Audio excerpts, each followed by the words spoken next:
00 hours, and the quorum were ascertained at 10:03 hours by the registrar of the cooperative with 130 members. The AGM was opened with prayers led by Imam of Janjambre, Imam Chernoba, and Reverend Father John Mendy of the Methodist Church. The chairman's speech. The outgoing chairman, Ansumana F. Sanya, thanked Allah the Almighty for granting us good health, strength to witness and participate in this historic event. He expressed gratitude to his fellow board members or board committee members for the good work in guiding the institution attain its objectives. Mr. Sanya mentioned that the theme for the year's AGM, building financial reliance in the face of rising inflation, in quote, clearly shows that the role credit unions can play in helping members fight against the effects of inflation by encouraging them to control spending and focus on their needs. The outgoing chairman indicated when credit unions have a holistic view of members' financial goals, they'll be easier to guide them on the right products and resources, considering the different data points proposed of savings and the weight, the pros and cons of financing options. He lamented that the difference between credit unions and other forms of financing, in bracket money lenders, is how the line of credit will impact members' ability to save, and we have assisted members in choosing the best options that complement their desires as it relates to their current financial situation and future goals. According to the chairman, COVID-19 has exposed more people to financial vulnerabilities, making it very difficult to achieve and sustain financial wellness. He explained that income loss due to layoffs, pay cuts, and inflation have reduced people's earnings and savings to be resilient in the face of recession. The chairman protested that GPFCCU in a unique position to support its members as they navigate the current economic climate through education and other learning opportunities to improve their knowledge of personal finances.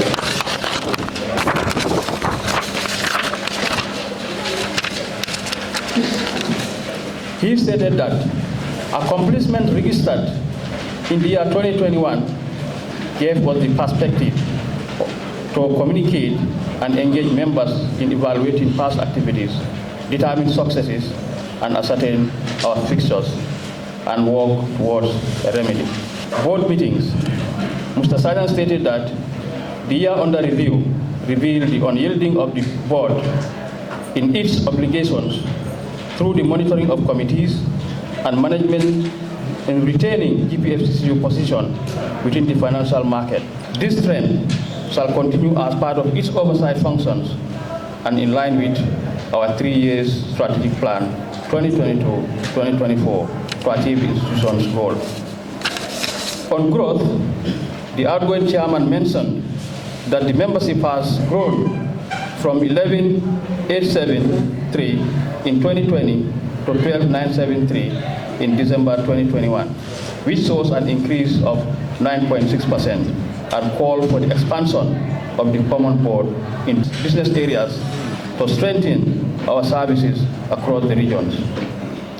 He mentioned that savings have increased from 207,124,017 in 2020 to 255,276,597 in 2021, representing an increase of 23.5%, showing that our service delivery is on track.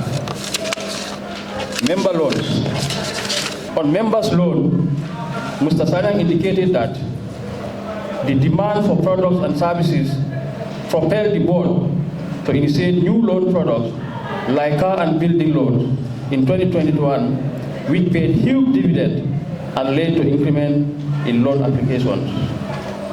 As it stands, our loan balance stands at 191,858,833 in 2022, while in 2021 it stands at the 250,408,690, showing an increase of 30.5%. On governance, the outgoing chairman stated that governance structure continues to be robust, respective to the needs of our members, guided by honesty, integrity, accountability, with participatory and consensus-oriented.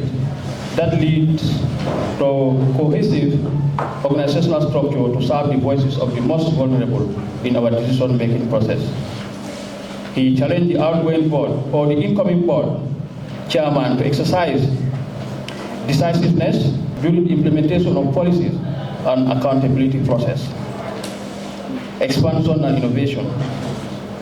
On expansion and innovation, he stated that despite the gold economic uproar, GPFCCU was able to register successes during the year, and among them are the newly erected Janjambure branch, which will be inaugurated today, and the opening of offices in Frafenya and Brikama. Whilst negotiations are ongoing for the construction of an office building in those regions. Members' education.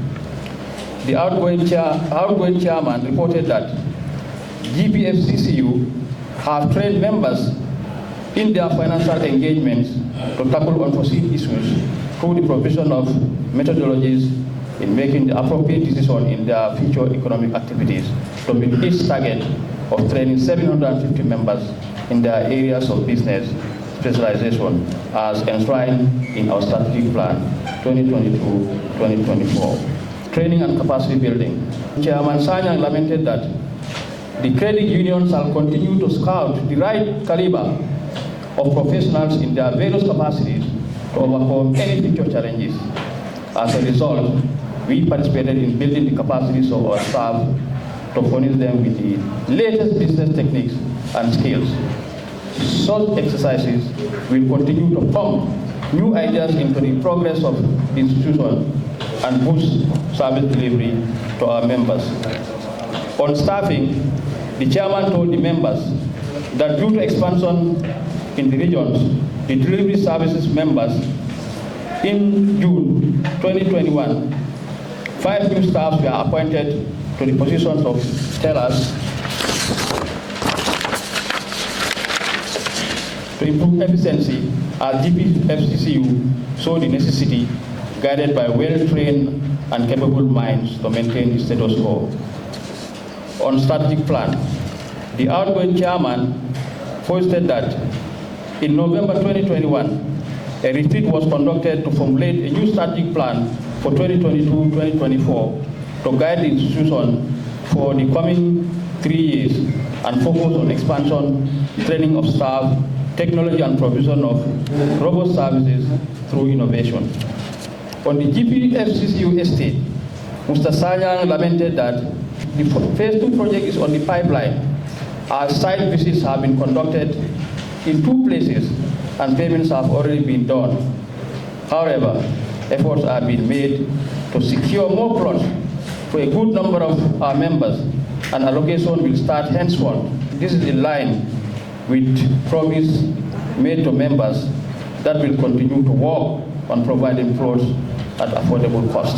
The outgoing chairman concluded by giving a rundown of his successes with his board, reminding members of the exceptional growth registered in all facets during the tenure, not to mention that product innovation and expansion, the initiation of car and building loans, allocation of phase 1 estate plots, mobile wallet, online banking platform and salary payments.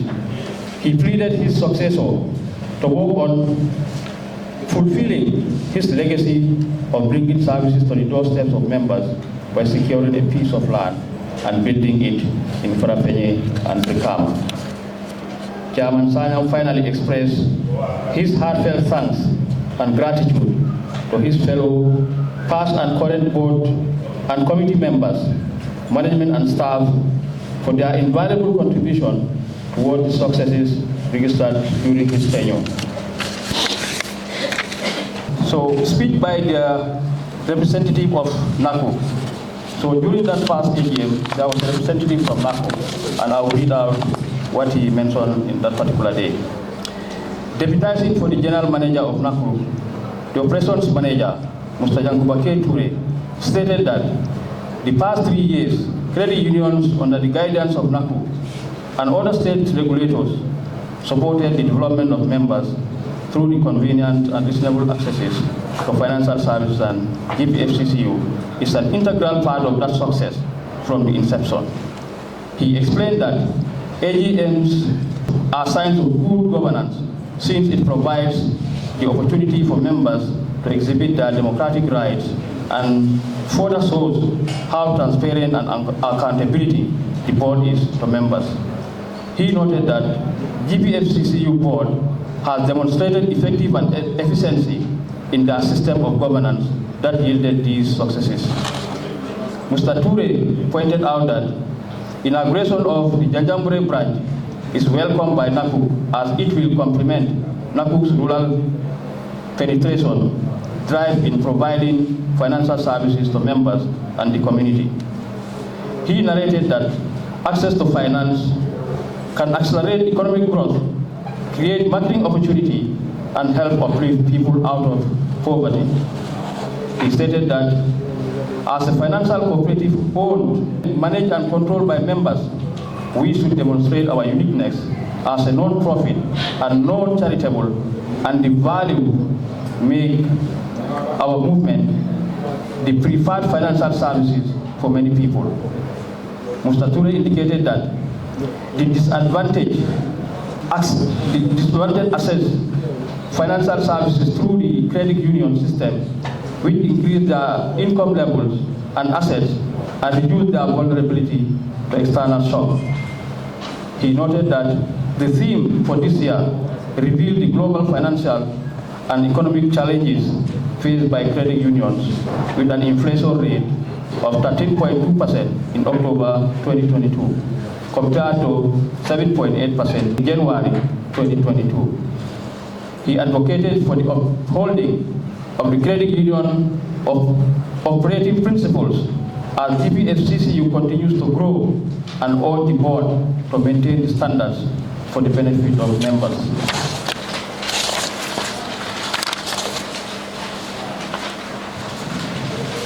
At the same AGM, a representative was there who also made a speech.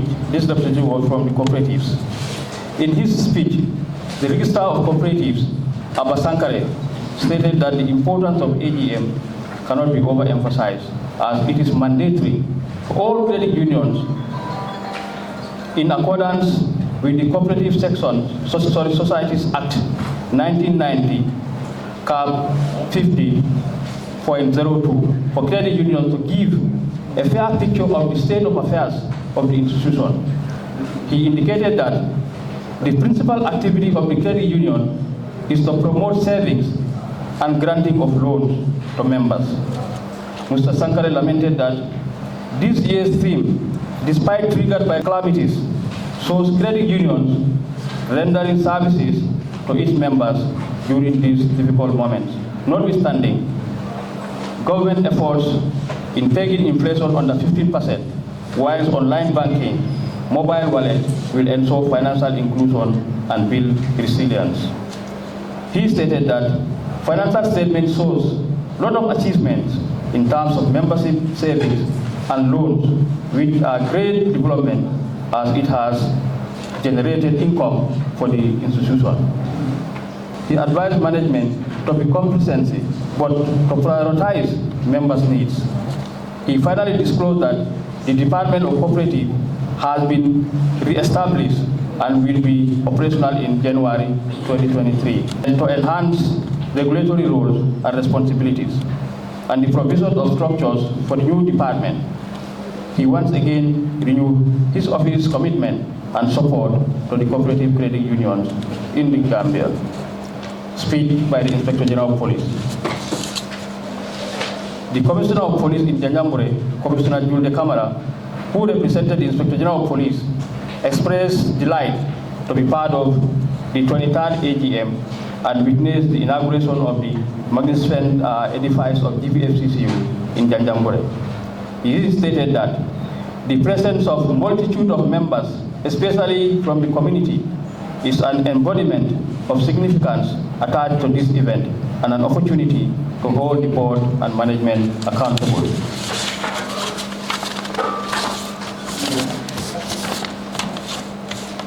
Mr. Kamara lamented that GPFCCU have continued to serve as a beacon of hope for members and encourage them to seize the opportunity provided by the institution to meet their needs. He challenged the board and management to come up with latest products with affordable prices to elevate the status of members as technology is designing the future of man by making life easier and much better. Commissioner Kamara stated that global economy has been turmoil since 2019 due to global pandemic, but despite the economic catastrophe, GPFCCU continued to accommodate the needs of members. He explained that as the world decided to live with this menace, the global economy continued to struggle as inflation continues to hit bigger nations with swelling prices, which becomes unbearable to poorer nations. He commended the GPFCCU for the surplus and successes registered and urged the board to keep the same trend to attract more members and maintain their position in the financial system.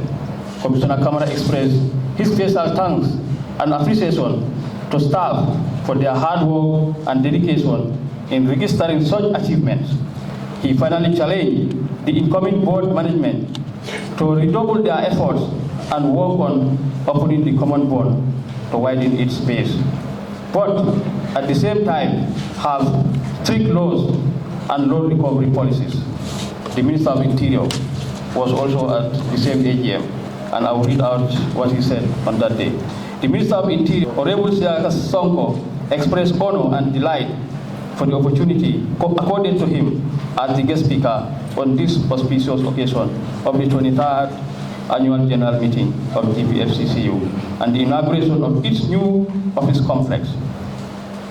He noted that AGMs are yearly events summoned by GPFCCU by laws, which allow members to hold the board and management accountable and holding discussions on the financial statements and come up with recommendations. Honorable Sonko reminded the audience that post-COVID-19, the global economy continues to strive on imbalances created by the menace that resulted to small economies experiencing financial downturn, while financial institutions like credit unions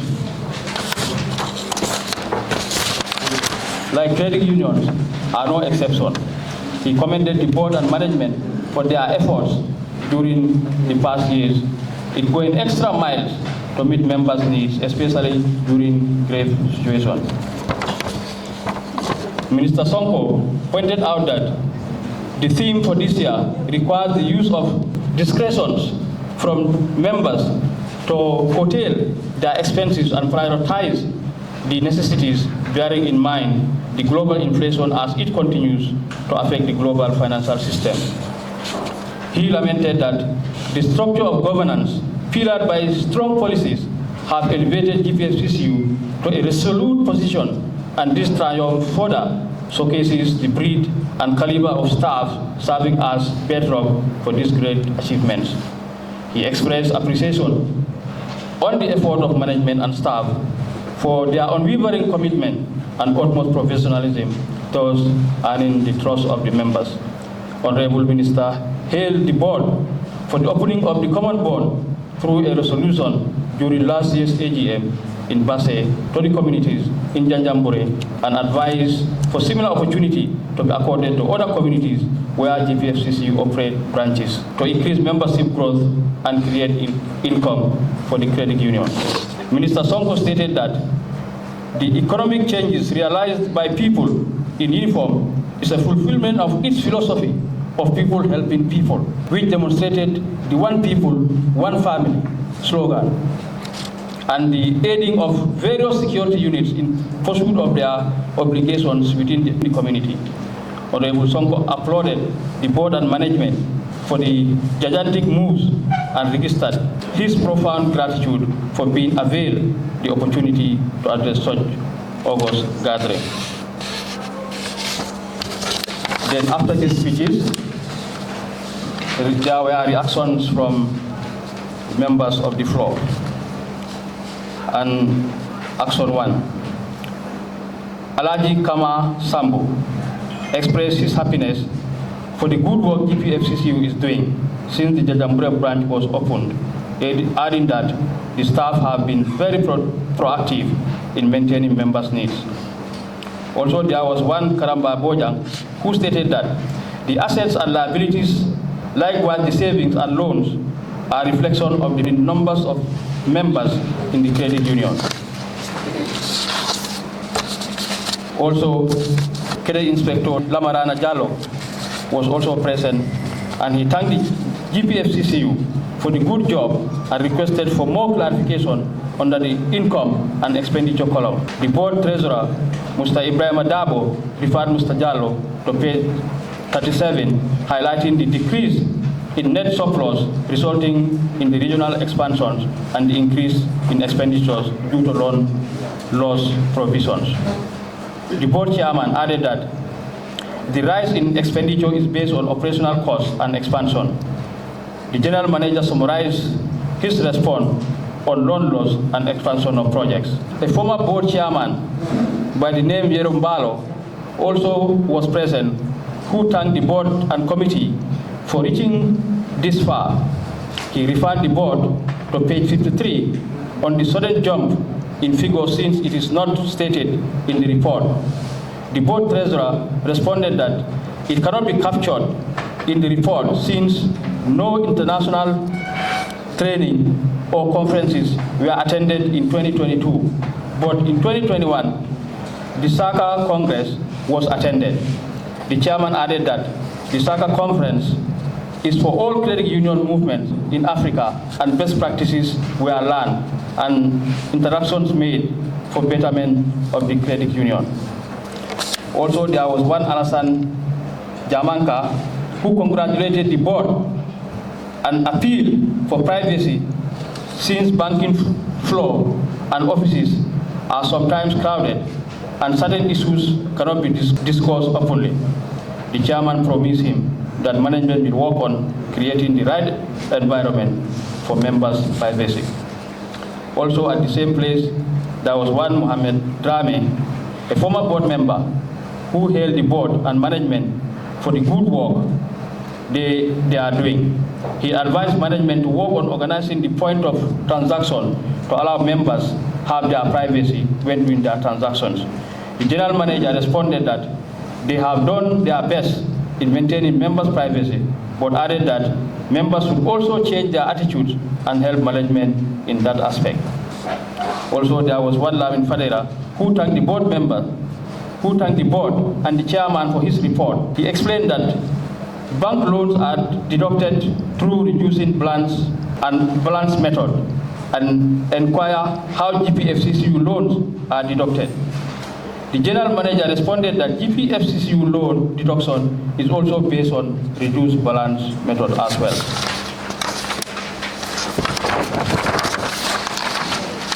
Also, Yerombala, who I mentioned earlier, suggested having more loan officers than the committee in order to expedite loan applications and avoid delay in processing.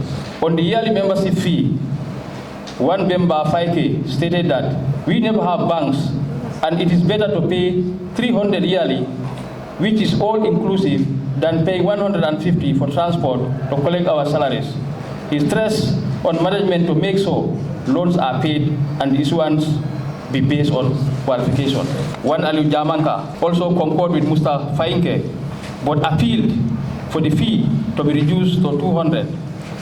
The chairman responded that the idea is great, but reminded members that the fee is annually and there is no financial institution charging 150 annual fee. He told the members that all their printing and other administrative costs at the credit union are free, and the $600 shares are plowed back to them. He appealed for shares to be increased to 1,000. One Alhaji Karamba Sambu stated that money is sweet, but should be given to those qualified. He accepted the 300 yearly fee and appealed for GPFCCU to assist members with a pay slip when needed. Mohamed Rame questioned about the increment of the yearly fee to 300, and the chairman then responded that we can only progress when we sacrifice, because we want the institution to progress, and since the resolution is before us, we can think about it. He asked members to accept the increment so that more products and innovations can be created for them. The motion to adopt the 2021 minutes was moved by Ibrahim Gassama, seconded by Bakari Jiba. Mr. Balo again moved for the adoption of the yearly fee of 300, but suggested for deductions to be bi-yearly. The general manager then suggested for 75 per month to ease the deduction from members. During the presentation of these resolutions, members unanimously agreed to retain AA and Co-operative firm for the following year. The motion was moved by Lamarana Jallo, seconded by Alassane Seydi. The amendment to the bylaws was also unanimously approved.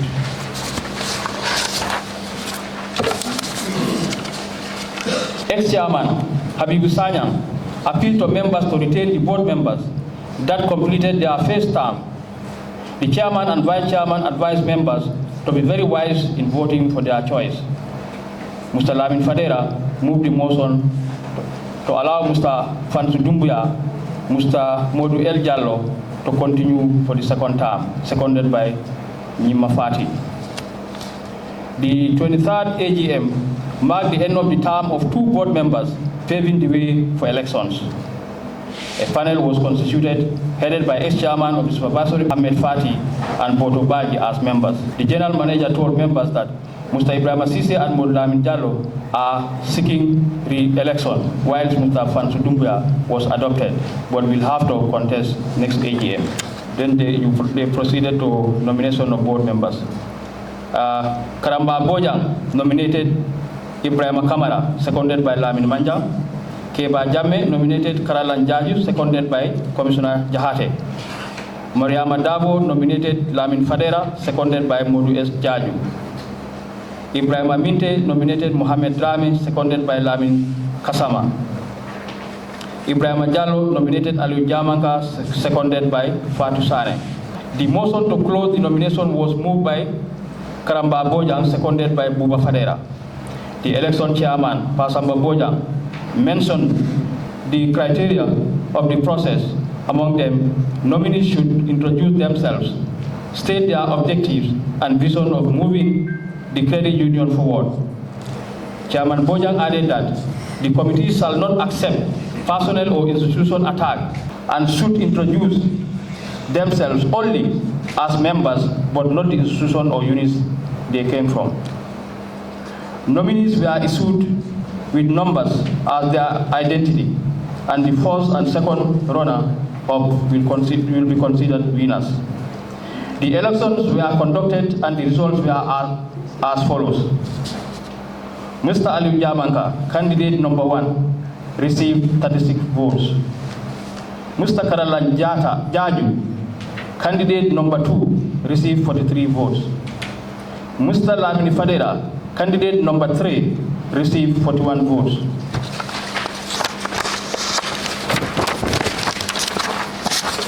Mohamed Rame, candidate number 4, received 29 votes. And Mr. Ibrahim Gassama, candidate number 5, received 16 votes. Mr. Karalanjaju, candidate number 2, was declared the winner with the majority of 43 votes, seconded by Mr. Lamin Fadera with 41 votes, and we are duly elected to serve as GPFCCU board members for the coming 3 years. In his closing remarks, the outgoing chairman, Ansumana Sanyang, pointed out that during the period they served this great institution, a lot has been realized and achieved, but we can still move to a higher level than where we are. He added that they have not completed their work, but played their part in what is being achieved.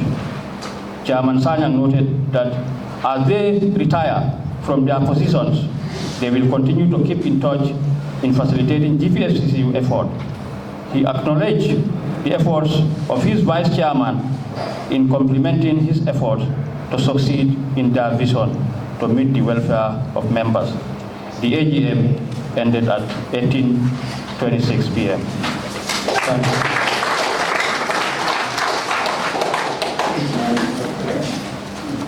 As you have all seen, these were the minutes that were taken last year during the AGM in Janjambure. And I think I'm not the one to adopt these minutes, but I can fully remember most of the things that were written in these minutes. And I was not alone there. I believe there are many people who were there in Janjambure. So if we believe that these were the true picture of what has occurred at that AGM, can anybody move the motion so that we adopt these minutes?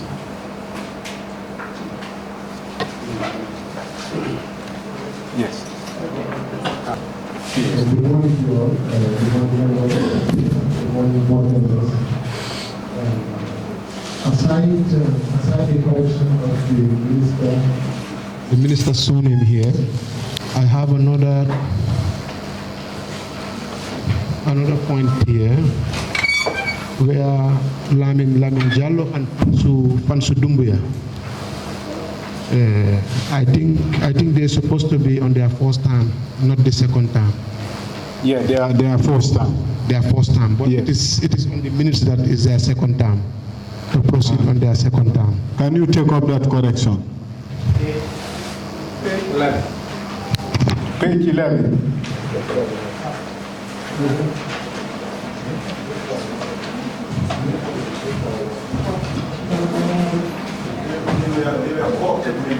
They were co-operative members and to be in the board. Yes. It was the approval that was needed. Not going on a second term, yeah. So take note. For them to be. Okay, aside that, I will, because as the board knows me of moving motions or seconding the motion, so I will move. And I know somebody is here who is laughing, who may second it. Thank you. I move the motion. Any seconder? Yes, Ture. Good afternoon to General Manager, the board members, and my colleagues who are here. I am First Class Bubakar Dabo from Interior Academy.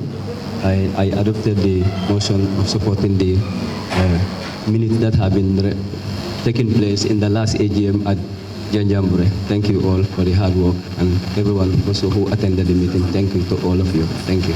Bye. Is it a correction or second?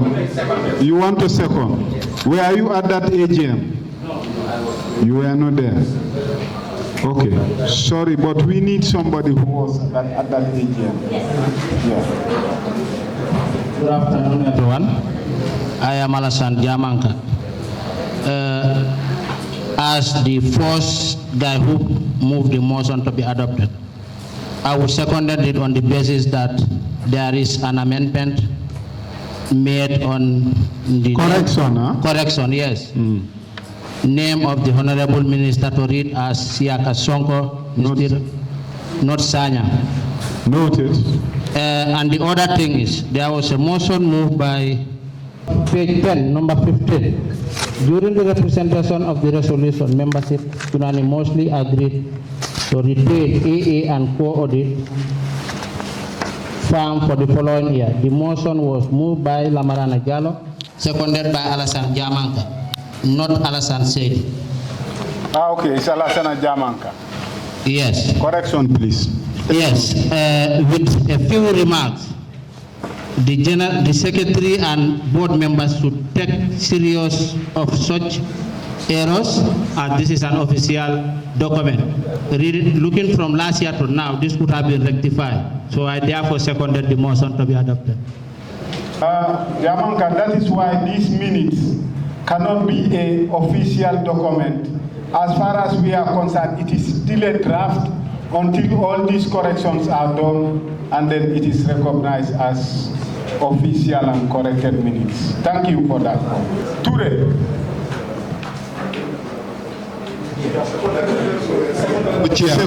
My name is Salif Keture from the Gambia Fire and Rescue Services. Going by the reading from my colleague commissioner on the minutes of last year, I take some few notes that I think I want to share with all of us, because it's also important. I've been mentioning that we need to adjust the rapporteurs, because a single person want to be taking all this information. Sometimes it's giving us this problem of corrections and corrections. During the minutes, I heard him saying one Buba Bojang, for example, but the institution is not mentioned and the rank also is not mentioned. I think this is important. So that when we say Mohammed Bojang, where is he, the institution he come from and the rank he is holding, is also very important for our minutes.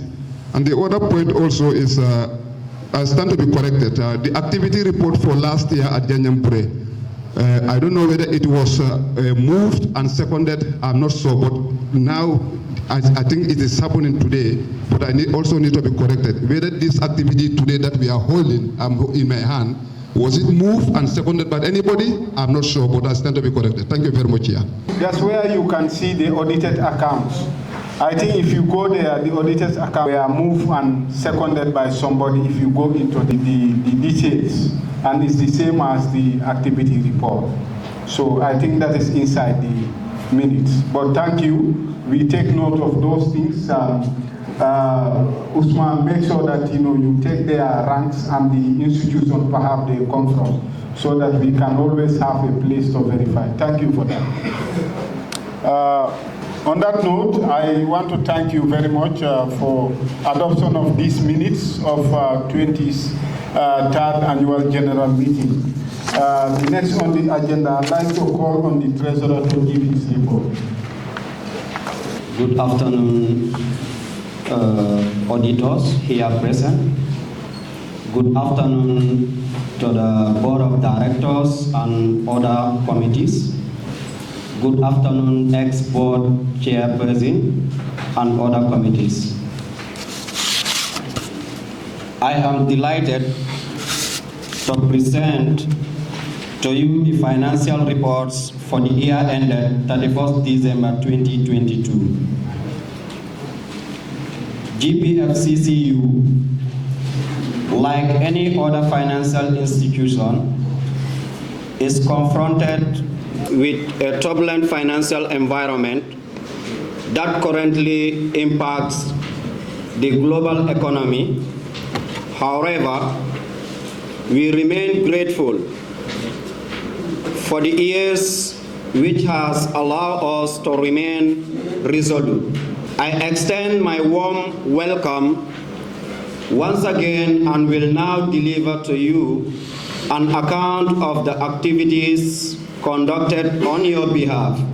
I express my gratitude to the Almighty Allah for His benevolence and for granting me the opportunity to present to you the accounts and financial statements for the year under review. Additionally, I thank you for your continued support and trust. Madam Chair Lady, assets and liabilities. Madam Chairperson, Our total assets have experienced significant growth, increasing from $372,005,800 in 2021 to $445,331,526 in 2022, representing a remarkable rate of 16.4%. Furthermore, our savings have also witnessed a substantial increase, rising from $255,726,595 in 2021 to $316,305,297 in 2022. This indicates a growth rate of 19.2% in saving mobilization. This shows that our members are really savings. Surpassing the 7.5% growth achieved in 2021, our loan portfolio has expanded from $250 million, $403,690 in 2021 to $296,848,712 in 2022, reflecting a growth rate of 15.6%. This also indicates that people are taking loans, and we also, are very concerned, about that also. This growth in our loan portfolio is a testament to the competitiveness of our interest rates, which increase the volume of loan applications from members. However, it is equally important to emphasize that our priority remains to provide our esteemed members, particularly those involved in business, with financial literacy and counseling to ensure their continued financial guidance and economic progress, income and expenditures. Distinguished guests, ladies and gentlemen, our revenue base has experienced significant increase, rising from $30,928,087 in 2021 to $35,951,994 in 2022, which represents a growth of 14%. This improvement is a positive indicator and further aims at enhancing our returns to dispense more dividends on shares and attractive interest rates on savings. Meanwhile, our total expenditures have increased from $26,338,523 in 2021 to $30,794,825 in 2022, reflecting 14.5% increase. The increase in expenditure is related to expansion and surge in operational costs, mainly due to inflation. We have managed our budget effectively, which is reflected in the net surplus, showing an increase from $4,589,565 in 2021 to $5,157,168 in 2022, representing 11% growth. Our significant factor contributing to our ability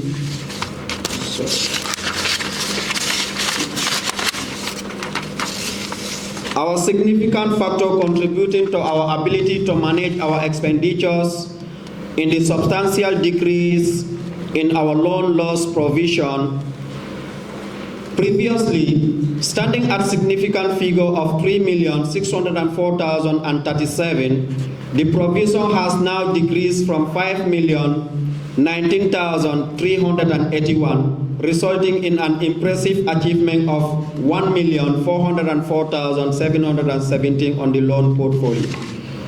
In our crusade to bring financial services to your doorsteps, GPFCCU will continue its expansion and decentralization programs by establishing regional branches across the country, which will allow access to financial and non-financial services.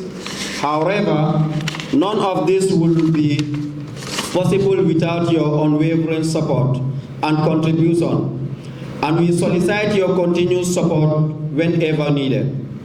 Fellow cooperators, board of directors, distinguished guests, ladies and gentlemen, in conclusion, GPFCCU remains committed to providing financial and non-financial services to its members, as our goal is to build a strong financial base for the empowerment and economic freedom of our members. I thank you all for listening. I thank everyone here. My special thanks goes to the chairperson or the chairwoman and the rest of the membership. Just before reading the audit opinion, I just want to highlight a few points here, which I think is very important. As auditors, we recognize our responsibility to the fact that we are accountable to the members. The members here refers to the general membership of the Cooperative Credit Union. And that being the case, because we know, for example, the treasurer just came before you to tell you that revenue has increased, for example, from 30 million to 35 million, and you have to rely on this. It's our responsibility to make sure that whatever is presented to you in terms of the asset position of the company, in terms of the financial performance of the company in general, is a true reflexive or a true reflection of the company's or the cooperative union's performance. This is something we take pride in. Of course, it has not been easy. We've been going back and forth trying to sort few things out. What you have seen here compressed in these few reports is something that a lot of energy has gone into.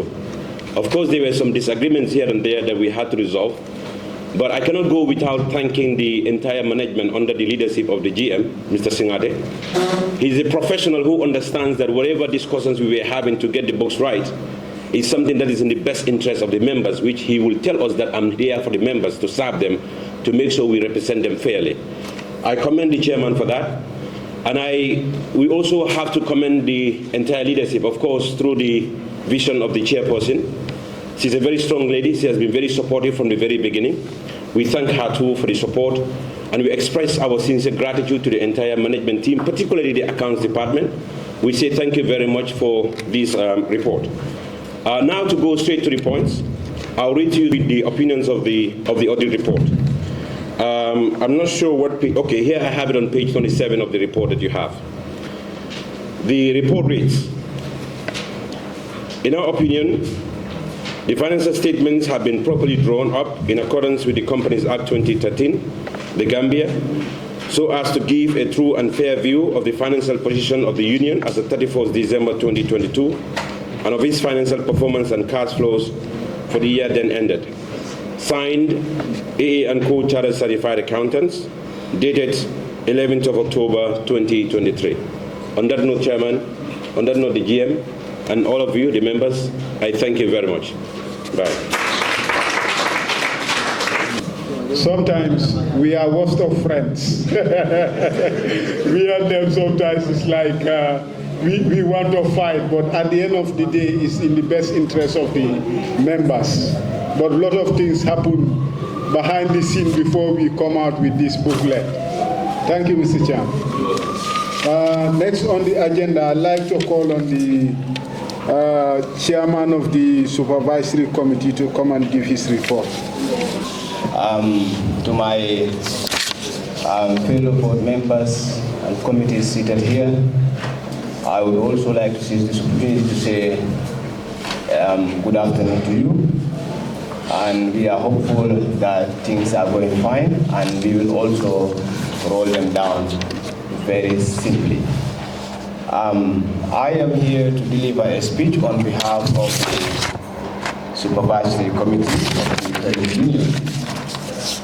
And the Supervisory Committee has conducted several meetings during the year under review. And as such, it is my great honor and privilege to stand before the service gathering in submission of the committee's annual report for the year 2022 in fulfillment of the requirement of the GPFCCU bylaws.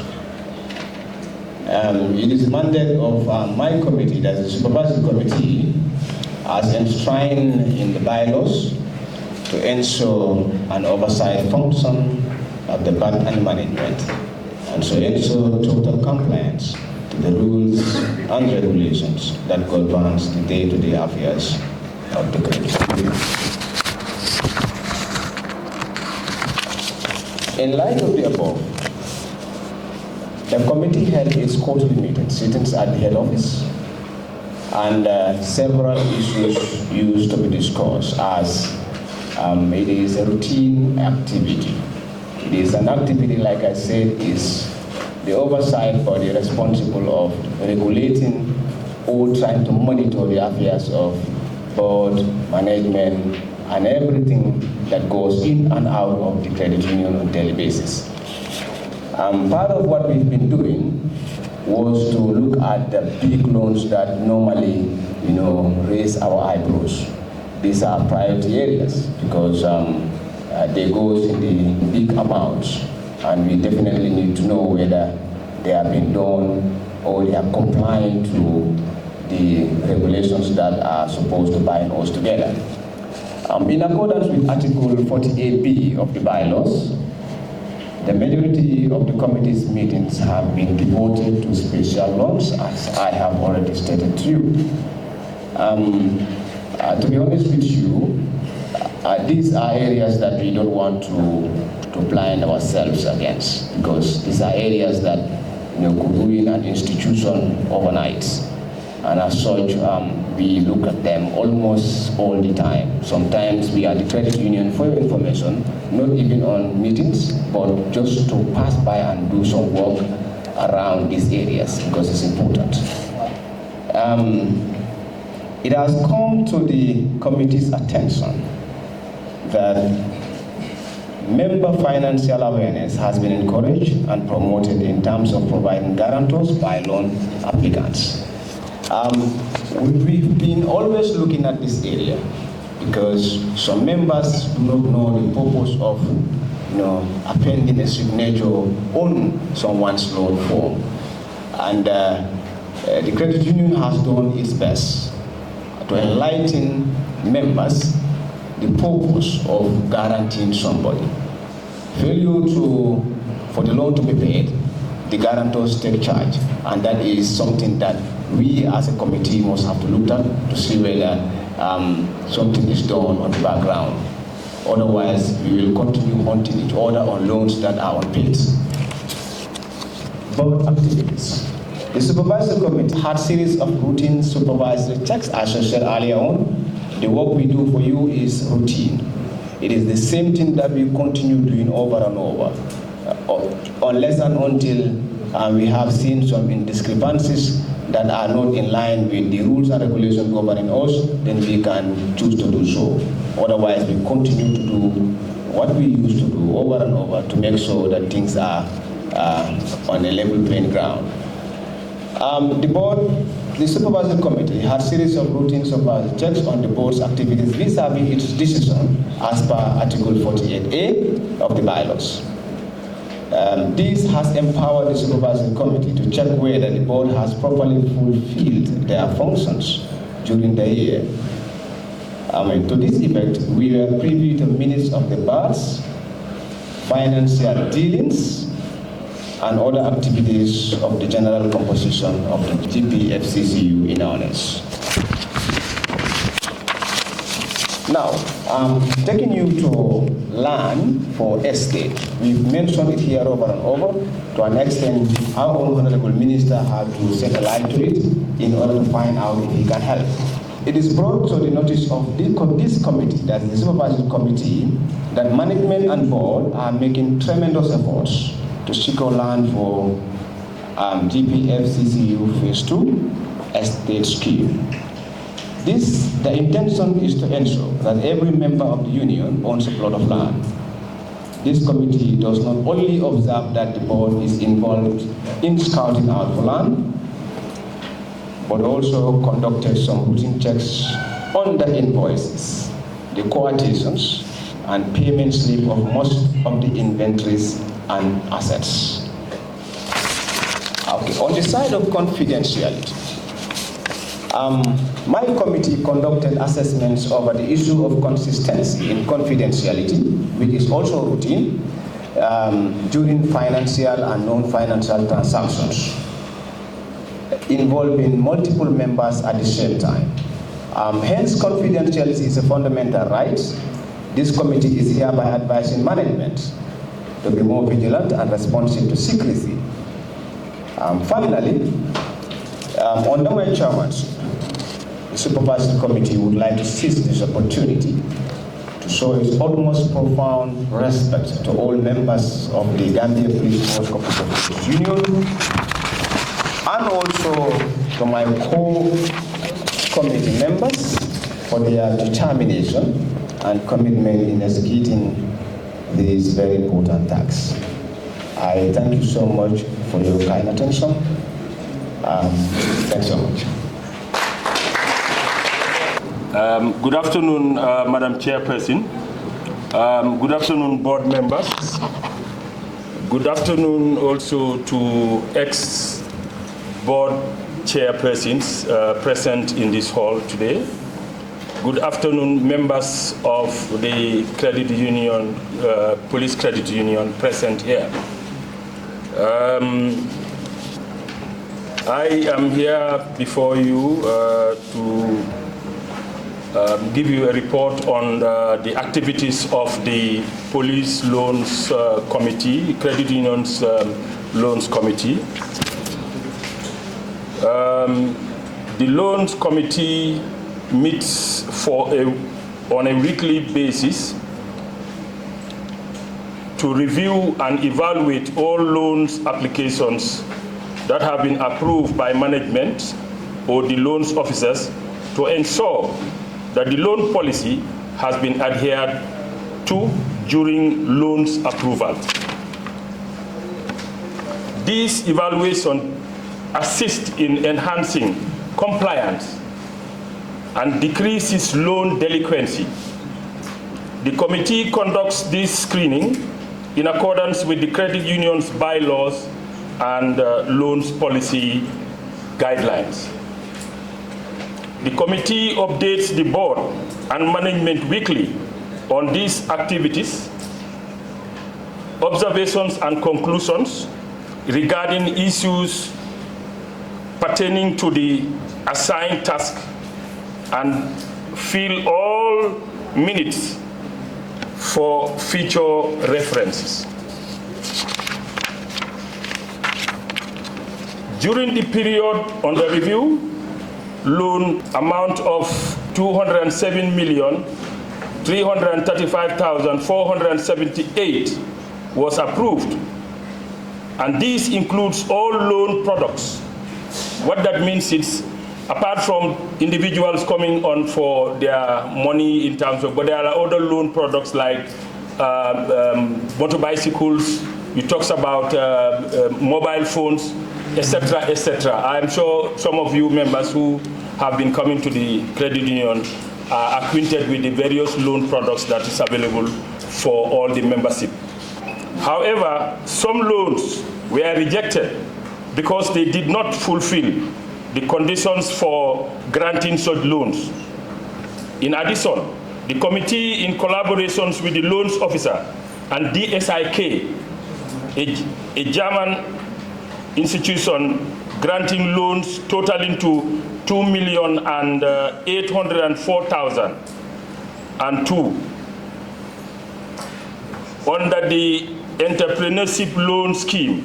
I think this was deliberated on in relation to this entrepreneurship. just to empower and enhance and help our membership in trying to enter into businesses that will help increase their earnings apart from their salaries. Based on the aforementioned, the committee has been collaborating closely with the Credit Recovery Office in order to take prompt action against defaulters.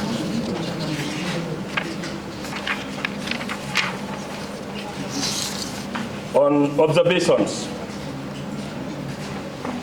since January 2022, the Loans Committee has been monitoring the performance of all approved loans, but the delinquency rate has substantially decreased compared to 2021.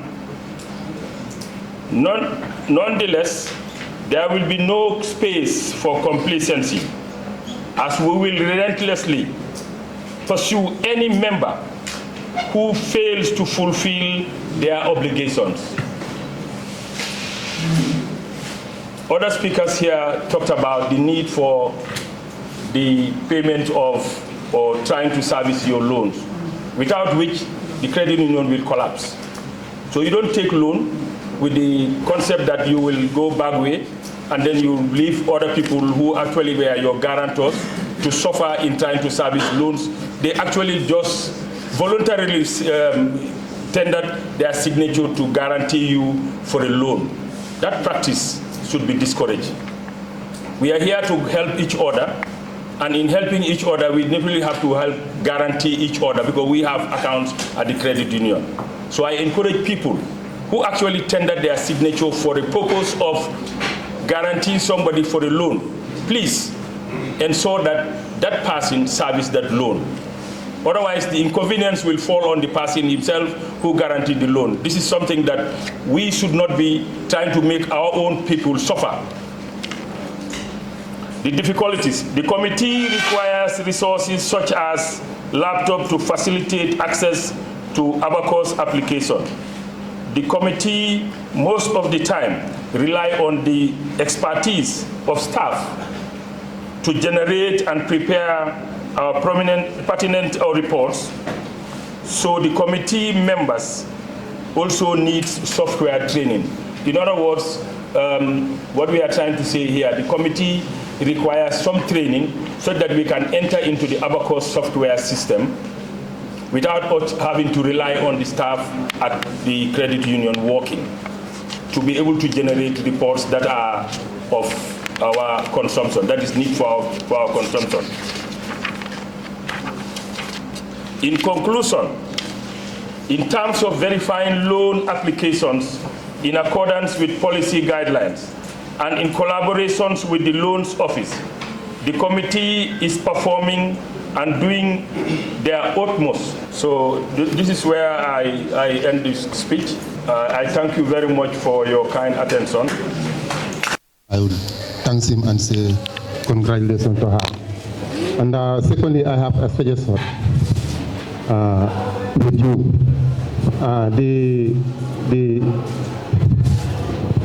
The loan that you are giving for building loans, my suggestion was if the union can build a house and give that person the loan so that he will start to deduct on the loan from his salary.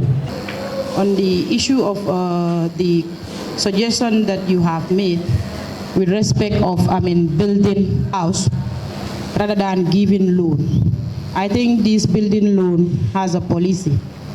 It's not that when you come, you apply for loan like you normally apply your regular loans and then we give you. No, there are stages that occurs when this building loan, when you apply for this building loan. Normally what normally happens is, when you come to apply for this building loans, you need to get, maybe let's say where exactly you want to build, the site. We need to get like an invoice as per how you want to do your construction, and then the payments are made per stage of the construction. As the construction goes, maybe you are on foundation, that is how the payments are made, but not necessarily that you are giving the money without us knowing that it is invested in the building or not. It is done as per the policy. And if you want to know better on those issues on building loan, you can visit the union for more further details on how these loans are issued and on what basis. Thank you.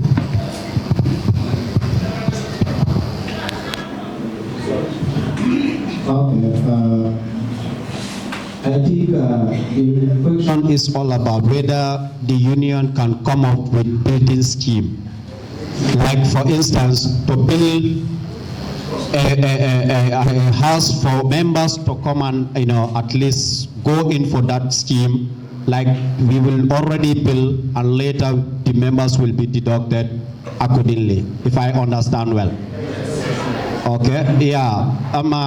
Most of the, like what Madam Chair have just lamented, certain giving such loans out, especially we all know how constructions are, and we all know our take home, and also cash flow of the union is very, very key. It's very, very important. Like you want to build a scheme, like for instance, we have an estate. After having estate already, we want to bring contractors to build the houses for members. And we have to know the type of houses that we want to build and the type of houses that our members can afford. Because when you look at our pay scale in the Gambia here, most of us, when you look at it, our income, what our net pay cannot afford to service such a loan. Because you also look at the retirement age, how old is this person will be in the system. You have to take that factors. So I think, giving building loan, maybe in future we can come up with it. Is a very good initiative. What you suggest is a very good suggestion. But I'm sure in future we can come up with it. But as at now, building loan stands, like for instance, you want to build a house, the amount is there, the maximum amount is there that you can take based on the collateral that are provided. So I think I have answered your question. Very good, thank you. Next. Good afternoon to everyone here. Your name, please, your name. Yeah, my name is Bubakar Dabo. I'm first class Bubakar Dabo from Interior Academy, and I'm a native of Sukura. Okay, I'm here to make some comment regarding to most of the time when it comes to property, that is land, and then when the credit union acquire land, to able to distribute it or to share it among its colleague members. I'm talking on behalf of my colleagues, like the law officers whom maybe their pay scale. Most of the time when it comes to the requirements, it's a difficulty to realize because of the grade of their payment. Okay, whenever such opportunity is available, manager and the chair members and everyone here, I want us to consider them a lot, because looking at the opportunity, they are not that much opportune as the senior officers whom some of them has gone for mission and they have come, they have acquired their own lands and built their own houses. These are junior ones. They are just at beginners and they are going to be struggling. So it's better also we give them opportunity and also we consider them when those chances are available. And this is what I have to say. And another thing also, general manager, the board members, the ex-board members, I'm saying a big thank to all of you. You have did well, honestly, because you have given the opportunity to some other people to be able to realize their dream in acquiring a compound, and also you have also facilitated loans that have enabled them to be able to build houses, to be able to be under a roof. And then you have also prevented their family members from hearing certain statements that are not pleasant, like such as Fidukarsa, Baiwala Fidukar Sunday. So this is a big congratulations to all of you. Thank you so much. Good afternoon, Madam Chairperson, I table, and my colleagues, members of the Police Cooperative Credit Union. First and foremost, I would like to thank the entire management under the leadership of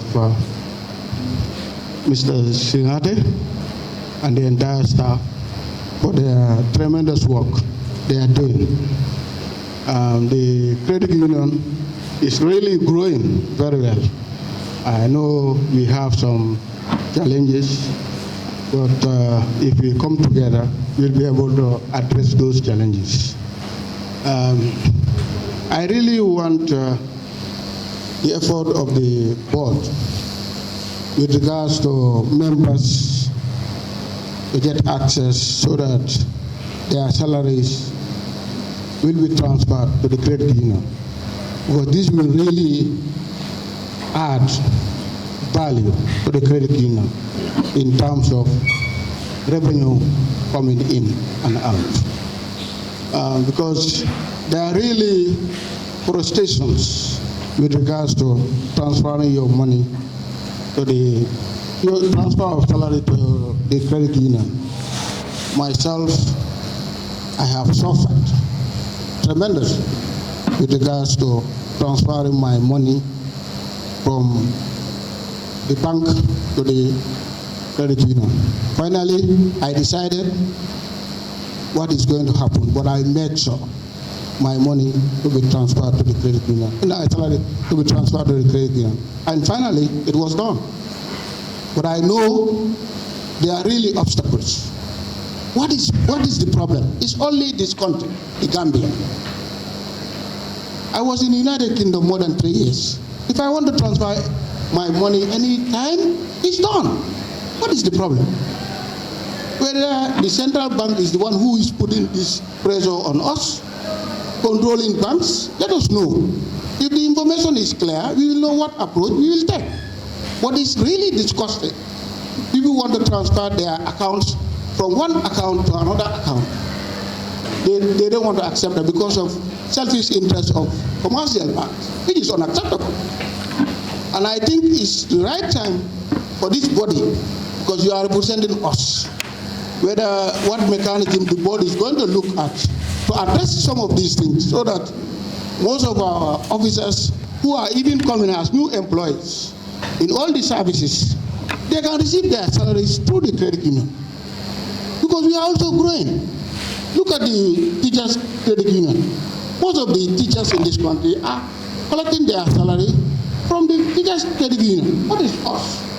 So we need to come up with this strategy so that our members will get access to get their salary from the credit union account. And the other issue is, if you look at the financial statement, I'm not going to be specific, I'm just talking generally. We know globally things are the board for them to scrutinize very well in terms of expenditure. We should not just be approving expenditures like that. We will also look at the dynamics happening globally. Things are not easy nowadays. So we need to cut our spending. Commissioner, what you have lamented is very, very important and is very, very key. I don't see any constraint of one person to transfer from one bank to another. We are making difficult for each and one another. But I personally, I work at Treasury. When it's time for salaries, I will be at Treasury level. Then when salary is paid, I go back to police finance payroll. I'm still with Treasury. You know, normally they need my service, I go and help them. But sometime back, last year, police has made a recruitment. And the payroll, I'm in charge of the payroll, especially the inputs area. Normally what I did is, because if you look at the recruitment, it's going up to 600 or 600 personnel. When you want to go to those people to go and open an account to submit their B-bonds or account number, the salary is going to delay. And it's going to be, because some people don't even have requirements, especially the profile that the banks normally ask, TIN number or maybe ID card. But for credit union, we only communicate to the union account for them to open an account for each and every one of them. So now what we do, we send all their salaries to credit union. Then now we inform them that you will receive your salary there. But anytime you want to move to commercial bank, there is no restriction.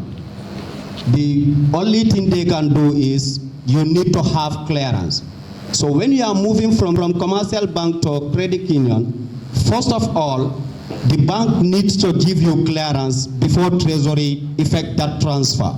Because some people, they will take a loan from commercial bank, that loan will not finish and they would like to shift to another bank. So but anytime they got the clearance, it's very, very easy for them. You know, the Treasury will input that straight away. So I think I will stop here for the side of payroll. So the expenditures you are talking of also is very, very important. Like what you said, we need to control our expenditures. And we will take note of that. And I'm sure we are going to adjust ourselves in that area also. On that note, I thank you.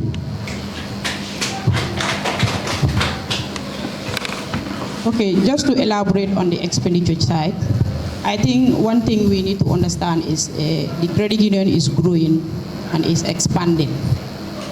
And as an institution grow and expand, it incur expenses. If you look at the trend of expenditures, I think it is justifiable. It is justifiable in the sense that nothing is spent that we don't need.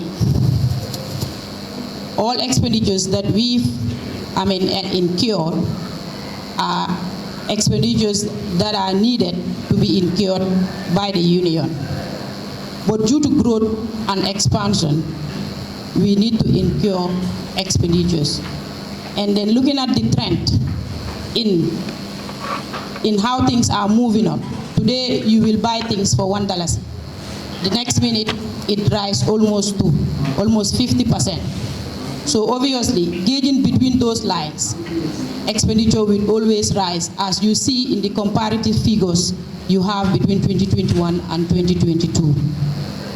So I think, but nonetheless, we will, continue to make control mechanism wherein we will never spend on areas that we don't need. On the issue of, having transfer our bank, our personal accounts to the credit union, I think the management and staff have been doing very well in that. And by looking at the statement, you can see as for 2021 and 2022, we have generated a lot of incomes when it comes to ledger fees or people having their salaries being transferred to the credit union. But one thing for sure is the union will continue to make member awareness as per these accounts that are being held at the union for salaries, so that they will be able to come on board and then transfer their accounts to the credit union. That will be more beneficiary and it brings more income to the union. Thank you. Just want to thank Commissioner Dawara for being exemplary. Exemplary in the sense that I know his account with the commercial banks has existed for a good number of years, but he has fought tooth and nail to shift it to the credit union. Like Dabo mentioned, we are conditioning the recruits to join the credit union. But what about us, whose accounts have existed with the commercial banks for 10, 15 years? We are not doing it. So we should take alignment from Baesa. Us who are with the old accounts, let Otto fight where he fought, and let's transfer our bank's account with the credit union. But we are conditioning the junior ones to join the credit unions, whilst our own accounts are with the commercial banks. So, Commissioner Jawara, I thank you for being exemplary, and I promise I will also take alignment from you. Thank you.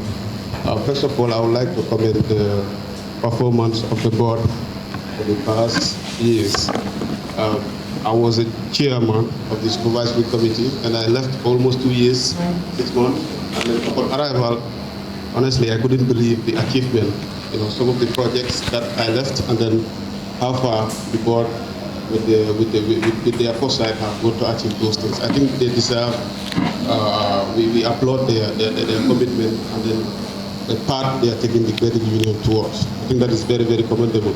Equally, I would like to register my profound gratitude to the commitment of Bayan Shah. I think he has been an exemplary member of the credit union.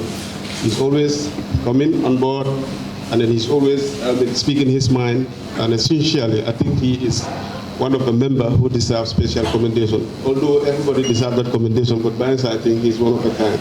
And like Commissioner Jao has said, we will equally align ourselves towards this move, because some of the things that the banks do, they will frustrate you, even though it is your right to go and transfer. But then, in order to hold you back, they can easily frustrate you. But then you will have to work, like he said. I don't see any cause why any service member should be receiving his salary with the banks. The bank can be an option, but then we will all. I think it's important for the credit union, for all of us to receive our salaries through the banks. And I promise I will equally work towards and then work that gesture, and then ensure that I myself and the officers that I work with equally think in that direction. Another point that I want to share with you is the issue of the different loan scheme that is available with the board. We know there are different loan schemes, but then as far as I'm concerned, I think it's also equally a misinformation or misunderstanding as for the interest attached to each of those loan schemes. And I think I will enjoy the boards to think along that line to ensure that members are well clear as far as the interests are concerned. Because there is this disinformation that when you take loan from the credit union and then you take loan from the interest with the bank is lesser. I know, but then I think there's a great work that needs to be done. And I want the board to think along that line to ensure that every member is clear as far as the interest is concerned with different loan schemes. I think that is also very important. Another observation is with regard to the loans committee, the report. The chairperson made mention of a report, and then at one point I heard him saying of a significant decline of the loan scheme, of the loan delinquents, or something like that. The loan loss, yes. I would advise him to at least give us comparative figures. The decline is significant, but then to what level? And that will help members to appreciate the report. On that note, I thank everybody, and then I really appreciate the work that the part that the credit union is taking towards. And finally, perhaps as a member of the NACCUG board member, I would equally enjoy the board to think along its responsibility as far as NACCUG is concerned. Sometimes when I had the last meeting with the NACCUG board member, and there were certain observations. For example, holding the AGM on time, it's a concern with the NACCUG board. So I would equally enjoy the board to ensure that they work according to the time schedule to ensure that we fulfill our statutory mandate. Thank you. Board by members. I understand you are giving lands in the form of estate to members that are interested. But like Dabo said, I was one time a victim when the first estate was announced because my pay scale could not afford or service the land that was being given. So now, let's say you have an estate around Sanyang or Serekunda, and me as an individual did not want to acquire a land in Serekunda, but saw a land somewhere around Nyanga Bantan and it is affordable. It is possible to disclose the price and come back to the credit union and tell them that I need a land at Nyanga Bantan. It is possible the credit union to buy this particular land for me, then I service them. The other thing is, it is about the growth of membership. When you look at the minutes of the last AGM, it says from 11,837 to 12,973. Okay, I understand there are rules and regulations in order to hold an AGM. But looking at the number of people that are in this particular hall does not represent 35% of the Gambia Police Force Co-operative Credit Union. If possible to talk to NACCUG or have a dialogue with them to revisit some of these laws, you can set up a task force because due to the working condition of other individuals, they could not make it to the AGM. You can form a task force meeting members at their region, at their respective workplaces, regional level, by engaging them, then you come up with those opinions, and whosoever is opportune to be part of AGM, then we raise that and discuss it as a team. To avoid 2-3 people talking, let's say 50% of the, or 50 people of the membership talking on behalf of 12,000 people. I think that law is somehow biased, so he should revisit it. That is all what I have. Thank you all. Honorable Seyka, I have some suggestions that are related to what Jabanka said here. The AGM, I believe one of the reasons is to check the performance and affairs of the union. And if you have a look at the number of people that attended the AGM, it's too minimal. And when I ask, so people will tell you it's the quorum. Like he said, I think the new members that came could work on that to change the quorum, because if it is 50, if you have a look at the members of the credit union, it went up to 12,000 plus. And if you say only if you have 50, you can be able to hold a meeting. I think the 50 is too small. When I came, I never attended an AGM. This is my first time. But when I came, I have a look at the number. It is too small.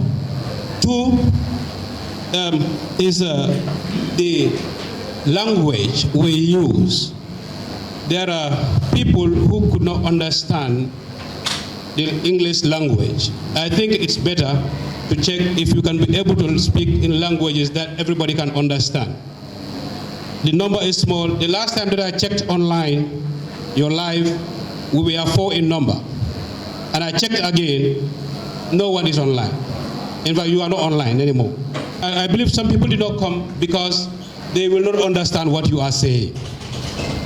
And they are the people you are representing here. So if they don't understand what you are saying, they are coming here is meaningless. When I came here, I found 2 old men sitting in front of me. I did not see them again because they did not understand. I believe they did not understand what you are saying. So if you can be able to speak in our own local languages, including English, I think that will be very good. So that people that are contributing, that are members, who are not opportune to go to school, can be able to understand what you are saying. All right, thank you. This is for that. Okay, one more. Okay, I'm here to thank you guys, Madam Chair and your team. Okay, first of all, Madam Chair, I will thank you with your team for the capacity development you have been giving for your staffs, which gives us hope that the way this institution is growing will never die as far as your staffs are in the capacity building. Okay, my question is about what we are saying. My commander already mentioned it here about the loan interest. The loan interest of credit union, if you look at it, is about 20%, which is lower than the other union, like banks and others. But the 20% in our loan form, there is no duration format. What you know that you as the one applying, you can fill that one. If you take a loan of 20%, but you pay it for 5 years, and people are saying that you take a loan at bank with 18% or 19%, but you pay it in 1 year. It went up to a time people are saying that credit union loan will not finish. You will keep on paying the loan because of the duration is conditioned by, we are not allowed to fill it. It's conditioned by you guys, so it means it's a condition for us. Thank you. This is Isaiah from Farafenye PIU. I have a suggestion in connection to the loan committee. Loan? Loan. Yes, okay. Before credit union, when you say $50,000, for example, you are entitled to get, you can multiply it by 3. But now it is reduced to 2.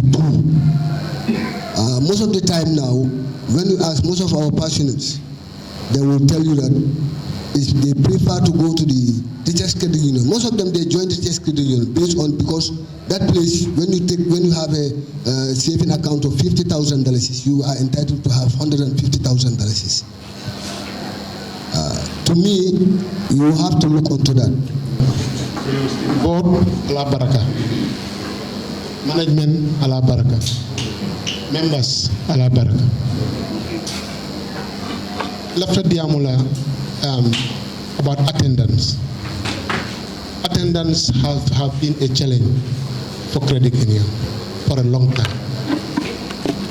now that we have a Facebook page and WhatsApp group, that we have a lot of members who subscribe to those on those pages.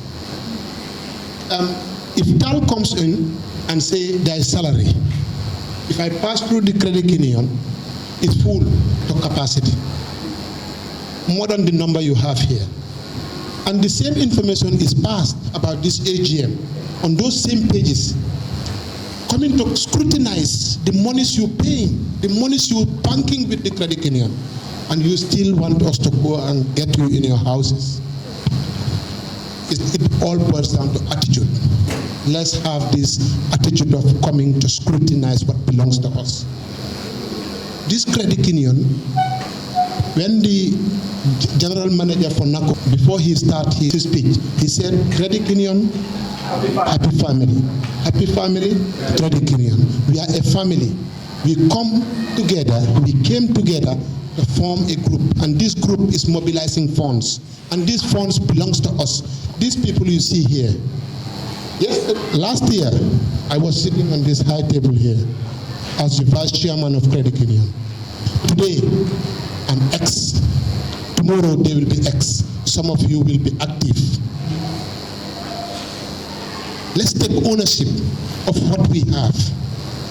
If a message can be passed on social media that come for your salary, next minute, the union is full of members.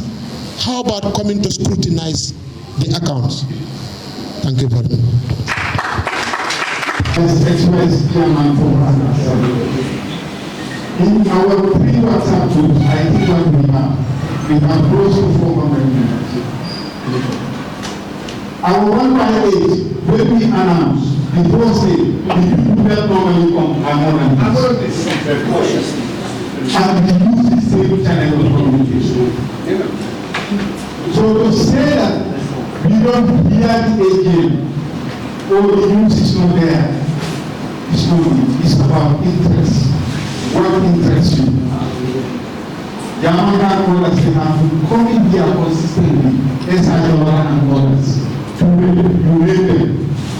They have to consistently attend the AGM. What about others? I know some of you, this is your first time, and you have been hearing about AGM. But it's difficult for us. It's very difficult. When you announce things that people are interested, they come in numbers. But when it's time for AGM, we are like, we provide buses to transport people, but they don't take empty. What do we do? Thank you. It's important that we look at all. We suggest that the numbers that come are very limited or very small compared to the general numbers. But the issue of putting up rooms to this particular example is to make sure it proceeds. If you have said we needed 50% of the general members, today we will not be able to hold the AGM. It should have been a waste of resources. Yes. But I did contact the drivers as to my community, and they told me there were some people all the way up to Singhateh, and they said, no, so you cannot finish what I've done. And they never done it because it's provided for free.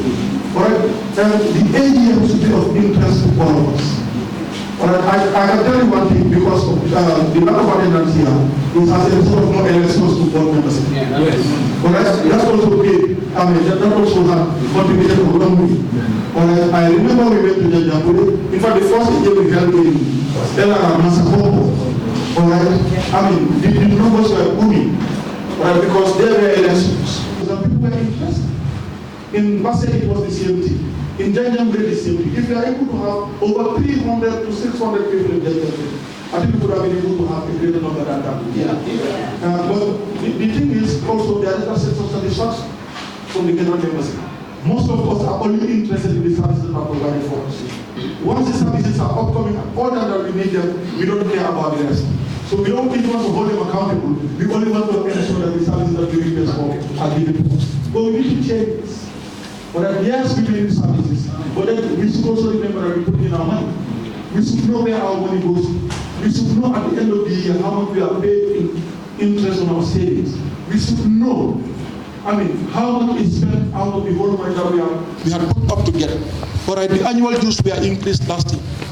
All right, so we should have been able to know, now that the annual dues are increased, how much is supposed to be paid into our accounts when it comes to the issue of interest on savings. But we don't care. For me, when I wake up in the morning and I think I have some financial difficulties and I need money outside, I need to go to the credit union. On that day, the credit union is important to me. And when I go there, once my thing is sorted out, I come out and say, that credit union, I'm very grateful and I don't care anymore. All right, so now let's try to scrutinize. This is a very important interface because the board now reports to us and they want to get our reactions. If we do not approve their financial statements here, they cannot have it right. They have to seek for approval. It is for us to say, yes, we are very comfortable, we are very fine with what you have presented before us, and then we say, go ahead, we had blessed this. We had taken ownership. We know you had spent money, but we know you had recovered a lot of money. We know you had kept our monies very safe, and we believe that any day that we need our monies, we should be able to have them. So this is it. Somebody else also talked about how many types of your savings do you have on loans. Remember, we need to have mechanisms. Yes, you are very right. It used to be 3 types of your savings that you can be able to have on loan. Why do we come with those stringent measures? We understood. Now if you have 150,000 and you want to take 450,000, the thing is, would you be able to service this within the stipulated time? 3 years for you to pay 450,000. Are you capable of paying 150,000 yearly to be able to cover this in 3 years? So we need to ask ourselves. And then some of us are also owed some other commitments. Some of us are taking loans from the banks. We've taken loans from Mr. Smart. Is it George Smart? All right? We have taken the 1/6. We go back to the credit union, we take the 1/8. And then after 2 months, 3 months, you have a family issue. You come back to the credit union and want to have a loan of 150,000 to be able to put up the roof of your house. Would you be able to pay all these commitments by virtue of your salaries? So this is why some of these things have been quoted. Because there are regulations also at the central or at the state level that says not more than 60% of your salaries should be 50% of your salaries should be pushed out on the repayment of other loans. So the credit union is also being governed by regulations. So they cannot give you, because these are the requests for your payslip. Once it comes, they will calculate to know how much you are able to service as per the regulations. Because whenever they go beyond this, it means they are doing something that is contrary. And then remember the registrar of companies or the registrar of cooperatives said so, that compliance is important to them. So they want the credit union movement to be compliant as per the policies that are stipulated at national level. So this is my contribution. Thank you. For those deliberations. Just to reiterate what the members have realized in respect of attendance to credit union. Our union is based on membership own. We own our union. Member-based ownership. Now, hence you are the one that have realized that the attendance to this meeting, it's small as compared to the membership that we have. We said member helping member, but now I will urge you, let it be member educating members. When we develop that philosophy, you that are here today and have never attended an AGM, you will go there and then enlighten other members that it is your responsibility to be attending AGM and then hold responsible to those people that you have elected to govern this body. So it is a collaborative responsibility now that everybody in this hall should take when you leave this hall, and make sure by next AGM you present yourself here, so we wouldn't come to this problem. This is our own. We own it. Nobody owns it. We established this institution, and we are the one governing this institution. So I think it is our responsibility to take ownership of this. Then we wouldn't come to low membership turnout. Thank you very much. And I think on that note, I think we would like to wrap up this session, question and answers, so that we can move on to the next agenda before we go. Yes. was asking about having a land in Nyangabanda. This, I think, in many places that we've been to on AGM, we have discussed this. The fact that there is a building scheme, loan scheme, doesn't mean that you only can build a house in the Combos. If you have a compound that you've seen in Nyangabanda, in Basse or anywhere else, it's just like any other loan. Come to the credit union, tell them how much you want to buy that particular land for.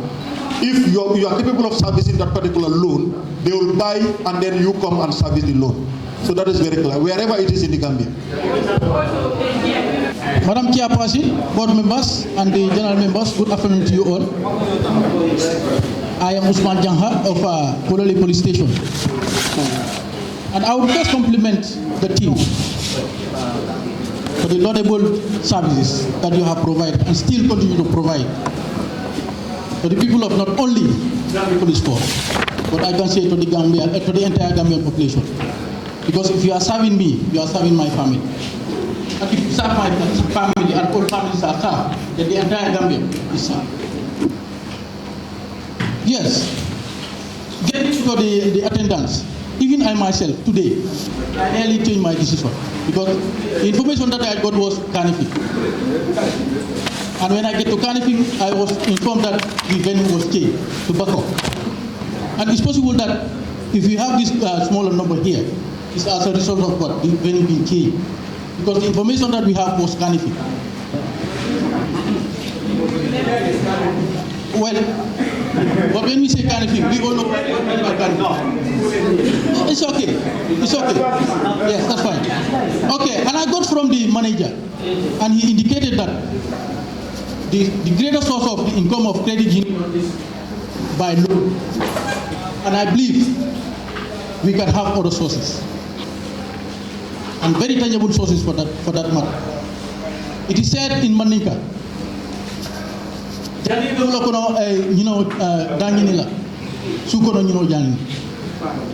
if the credit union have the capacity to provide motorbikes and other facilities to the members of the association or whatever, why not the Gambia police force also? To contract them with the supply of officers. This is not like assist. Yes. Obviously, it's a source of income. And you go to assist the credit union. And not only the Gambia police force, even other, let's say, government institutions, different from the police. I even wanted to say this when the Honorable Minister was here, but it is unfortunate that he is no more here, that he left. But this is also another good source to upgrade or to develop that credit union. So on that note, I will thank you all for your kind attention. Account for the year ended 31st December 2022. Can anybody move the motion for the approval of the audited account? Because we have discussed it. I think questions were asked. Ture, you want to move the motion? Yes. You want to move the motion? I don't need a mic. I can do this. Again, my name is Advocate from the Gambia Financial Services. I moved the motion for adoption of the financial and audited account. Any seconder? Okay. I seconded the agenda. I seconded the motion. If possible. It's okay. I am Assistant Divisional Fire Officer, Second in Command in Prophet. Any dissenting voice? Any dissenting voice? There is no dissenting voice, so we consider this resolution number 1 approved. Thank you. Number 2, that this General Assembly approve for the board to appoint an auditor for the audit of the accounts for the year ending 31st December 2023. The reason why we brought this resolution also is that the existing audit firm that have been auditing us has been auditing us for 3 years. And after 3 years, we should change the auditors to another one. So that's why we are requesting for this AGM to give power to the board to identify other auditors who can audit your account for the year 2023.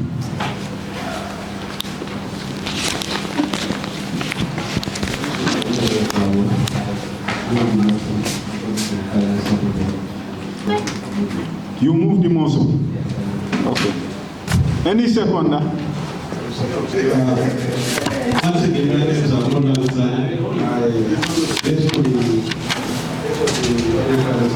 I hereby support the motion. Thank you. Okay. So, Chair, we consider that also approved if there is no dissenting voice, because this is democracy. Okay? It's the only democratic place whereby others will say yes. If there is no dissenting voice, we go. If there is dissenting voice, we do other things. Thank you. Chair Lady, if there is no other resolution from either the members or whatever, then we have some few minutes. We can go to AOB and then closing remark and then close this chapter. Chair Lady.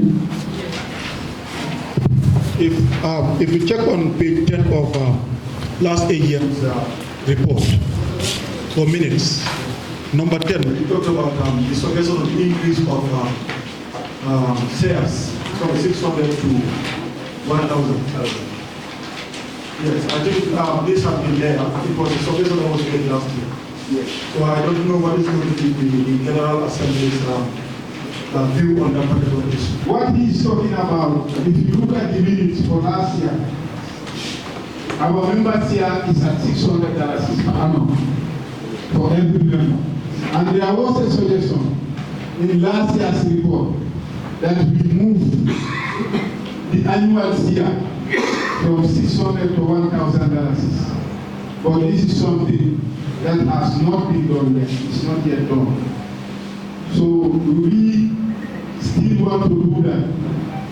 Or what do we want to do? I don't know what is here. What is here? The benefits. Okay.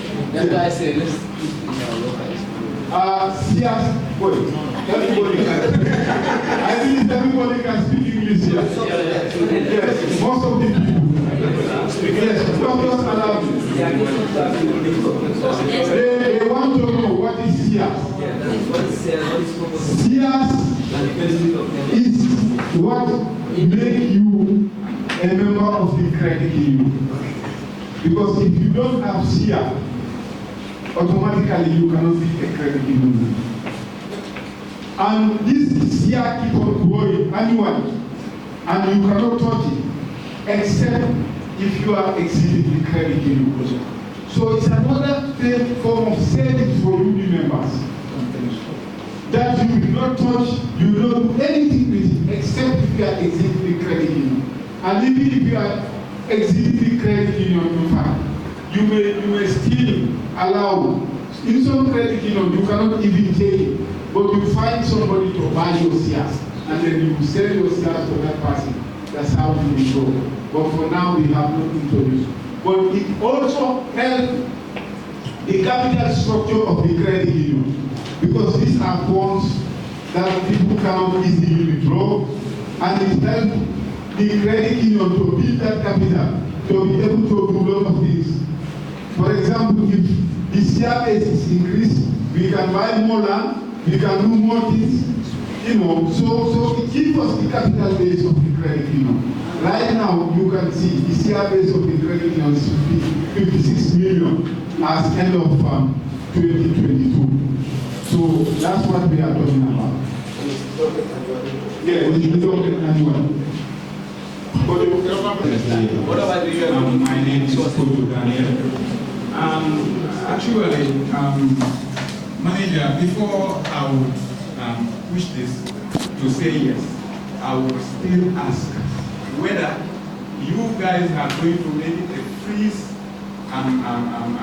deposit, like even if you are leading Are you thinking of allowing the guy to go if he has someone to buy the shares? And if he doesn't have someone to buy the shares, how is it going to be? Are you going to refund him back these shares? Oh, if so, yes, then I would say definitely moving it to $1,000 is annually. I would say it's very good. It's very good. It's very good. Very good. Because looking at it,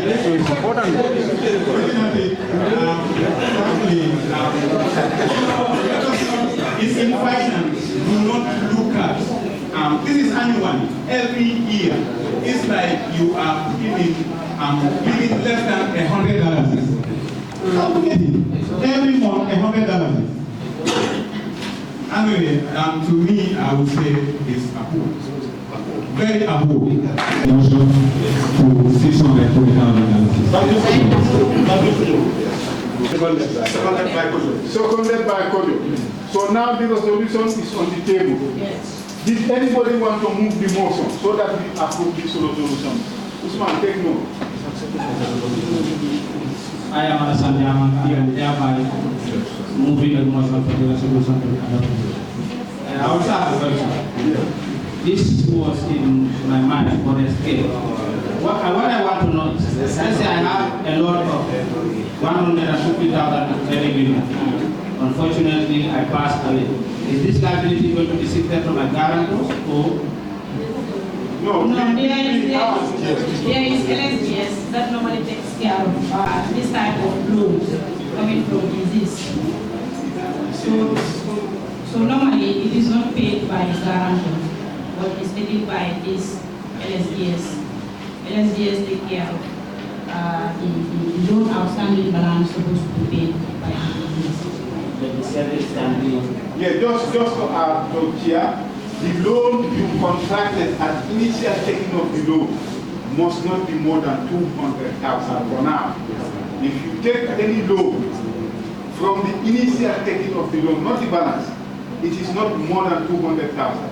If anything or if anything will happen to you, then case of death or permanent disability, it will be covered by our loan settlement guarantee scheme.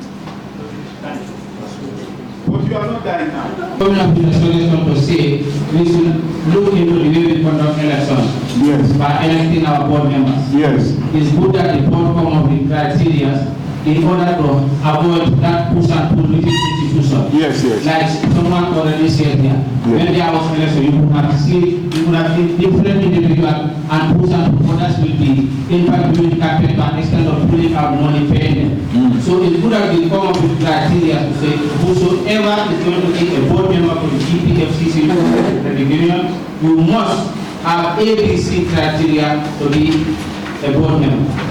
But yeah. I did not see this on the minutes. Yeah, well, we have suggested that I think we are in the process to get a nomination committee. Who will be vetting application for board members, so that if we come, we go directly to election. There will be no need for nomination and all those things. So we are that is in the pipeline. And maybe by next AGM, inshallah.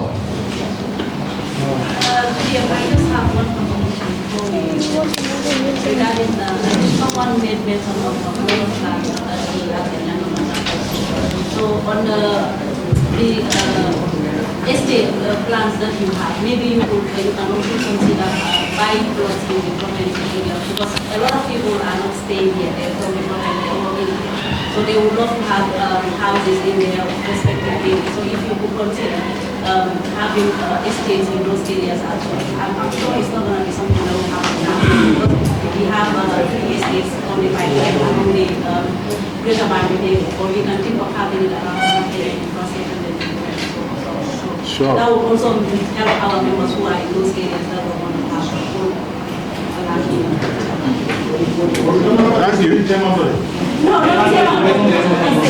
Yeah, I hand over your mic to you as the MC of this ceremony. Thank you very much, Thank